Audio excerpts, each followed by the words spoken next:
The Queen makes a surprise balcony appearance. Says she is deeply touched by the Platinum Jubilee. Now, as I understand it, correct me if I'm wrong, this is the 70th year of Elizabeth as the Queen. Queen emerged for her adoring public on the final day of the Platinum Jubilee, later saying she had been humbled by the festivities. My heart has been with you all. I don't think I've heard the Queen speak. I probably have, I just don't remember it.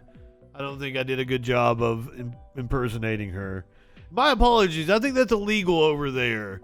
Warlord might have had to turn me off because I'm going to mock his royalty. And I think that is illegal in the UK. Queen Elizabeth has delivered a final Platinum Jubilee message saying she is humbled and deeply touched by the celebrations of her 70th year on the British throne. The statement was released after the monarch appeared in a surprise concluding appearance on the Buckingham Palace balcony after being physically absent for most of the celebrations because of her mobility problems. Her statement read, Did they weekend at Bernie's her? Because I heard she was already dead. So, is somebody, controlling her from behind? Her statement read, when it comes to how to mark 70 years as your queen, there is no guidebook to follow. It really is a first. But I have been humbled and deeply touched that so many people have taken to the streets to celebrate my Platinum Jubilee. While I may not have attended every event in person, my heart has been with you all, and I remain committed to serving you the best of my ability, supported by my family. I have been inspired by the kindness, joy, and kinship that has been so evident in recent days, and I hope this renewed sense of togetherness will be felt for many years to come. I thank you most sincerely for your good wishes, for the part you have all played in these happy celebrations. And there is a picture of the royal family. They're missing the Hollywood couple, right? Like they've been excommunicated or some shit. Is that they're still pretty inbred, aren't they? Is that kid okay? I feel sorry for that kid. I feel sorry for all those kids. The Queen appeared twice at the grand finale of the Jubilee celebration. I don't have any respect for people that call themselves royalty. I can't say my position on royalty on Twitch. It will violate the terms of service. But the French Revolution is a good blueprint to follow for anyone. I'm just not this. This family seems lovely. The Queen seems like a lovely lady, actually. Supposedly she's very progressive. I've seen some really nice things said about her. Apparently she might be vindictive. She be ordering some hits on some princesses, remember? I lived through the 90s. I remember that bullshit. The Queen appeared twice at the grand finale of the Jubilee celebrations in London.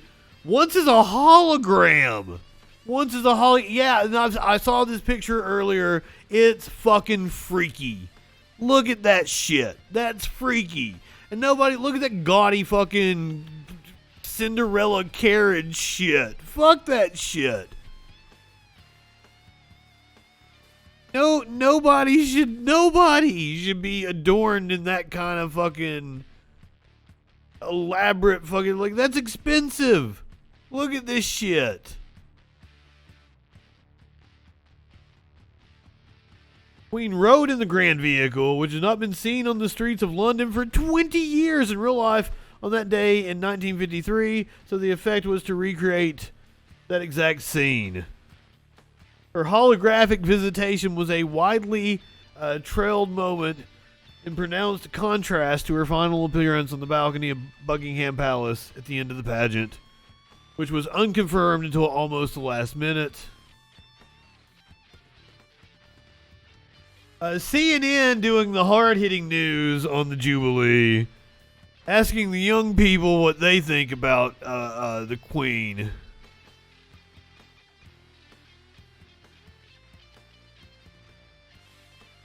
Let's get some man-on-the-street interviews here from CNN.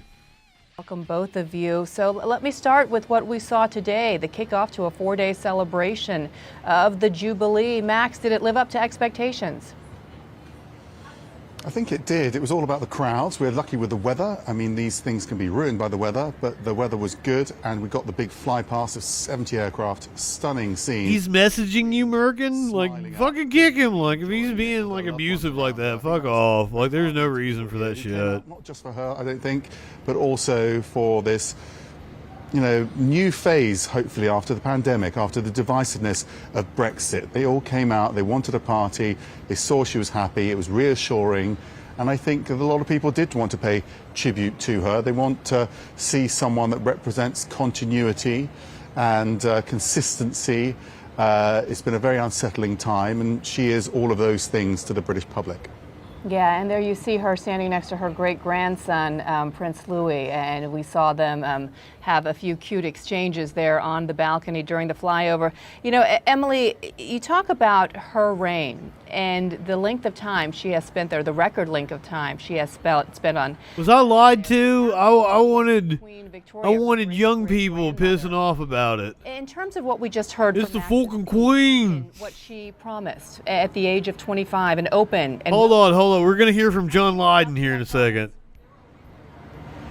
I think she's more than lived up to the promise. I don't think it's video, but we're gonna hear what he wrote in an op-ed. Commit yourself to this role, and she could have predicted quite how long she would be in this position, and yet here she is at 96 years old, still coming out on. How long is a piece of string?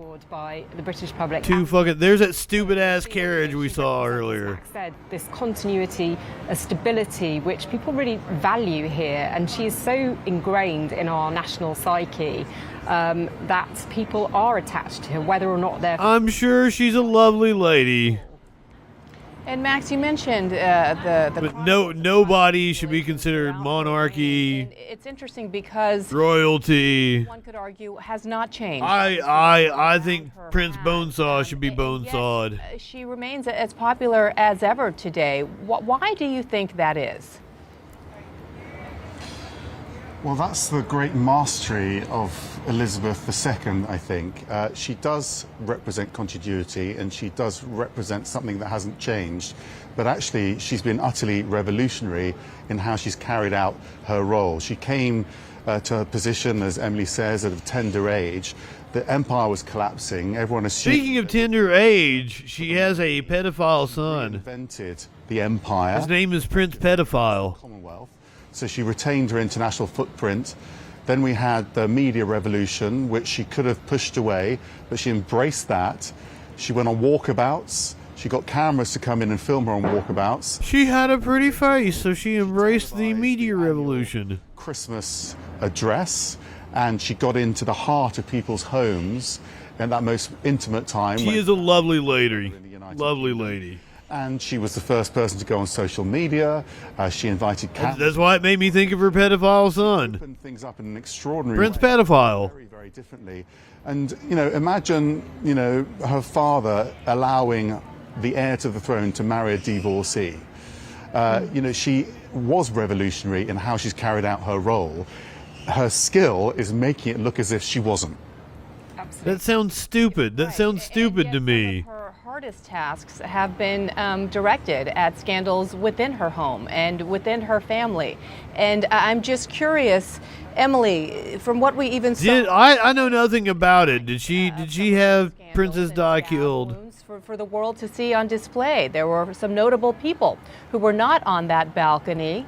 Her grandson, right, Prince Harry, her son, Prince Andrew, both mired in scandals of different sorts. How has she now? Oh yeah, Prince Pedophile wasn't there. In your view, she had Prince Pedophile with her the other day for one of these events. And her public life, so she is very pragmatic when she comes to duty, and she understands, you know, that there wasn't a place for Prince Andrew in particular on the Allegedly, Tones. Yes, allegedly. people who are I also never said his name. the family, as Harry and Meghan are often described as, from those. This was the celebrate. It was the 70th anniversary of her on the throne. So she's able to separate. It was a multi-day However celebration. much pain these recent scandals have caused her, she has remained, with that stiff upper lip. Oh, here, Tones. Let me. And just carried on. And Max, as we mentioned, 14 U.S. presidents met with every single one. I got to show you the 14 British prime ministers.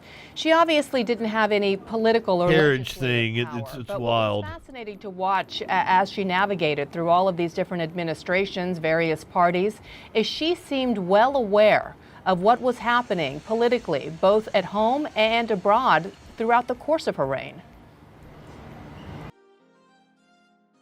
Let's talk about the Sex Pistols. Johnny Rotten, John Lydon, says, "God bless the Queen," without any irony for the Jubilee.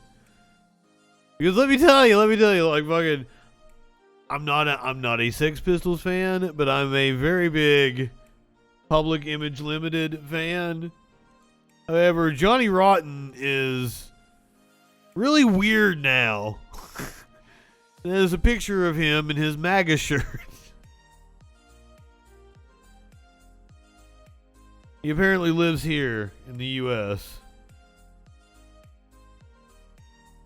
I don't know what the fuck is wrong with the man. John Lydon, a.k.a. Johnny Rotten, the lead singer of the Sex Pistols and Public Image Limited, has written a brief and to-the-point editorial for the UK Times that ranges from his thoughts on the royal family to his wife's struggles with Alzheimer's. Oh, I'm sorry for your wife, dude. And from Danny Boyle's new biopic, Pistol, which he fought legally, apparently, in his early struggles with fame. While the London-born Lydon, who has lived in Los Angeles for decades, courted controversy in recent years with statements in support of former President Trump. The editorial finds him as direct and unsentimental as ever, yet the most striking statements are him effectively contradicting the world-shattering statements he made in the Sex Pistols' first two singles, which laid the template for much of punk rock's ethos. In it, he says anarchy is a terrible idea, defying the group's first single, Anarchy in the UK, and God Bless the Queen, which reverts the withering sarcasm of the group's second single, God Save the Queen, and the fascist regime. As Britain observes Queen Elizabeth's Platinum Jubilee. He is totally...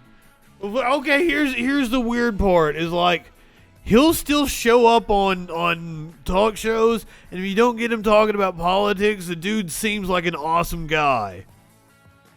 And like now he has like a weird... like anti-COVID and weird Trump support fucking views.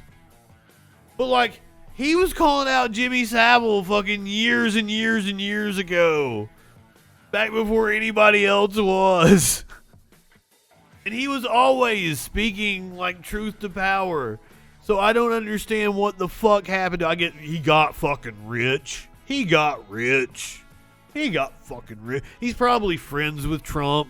Was friends with Trump long before the whole Trumpism and Trump's entering into politics. So it's just his friend running for office and shit. That's probably, he's got some fucking celebrity brain.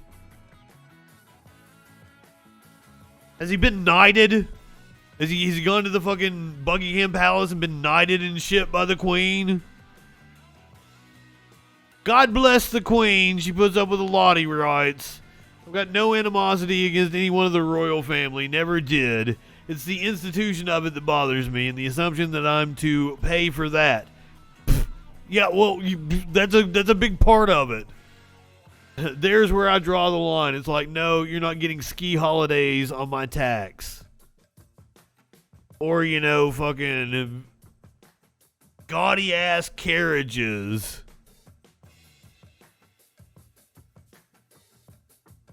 I don't know anything about the Sex Pistols. As I said, like, I know Public Image Limited because I like 80s like new wave pop, and that shit fucking bangs. I don't like punk music, so I was never really into the Sex Pistols. But fucking Johnny Rotten used to be a cool guy, but he gone rotten his brain. That was a horrible joke. I apologize for that.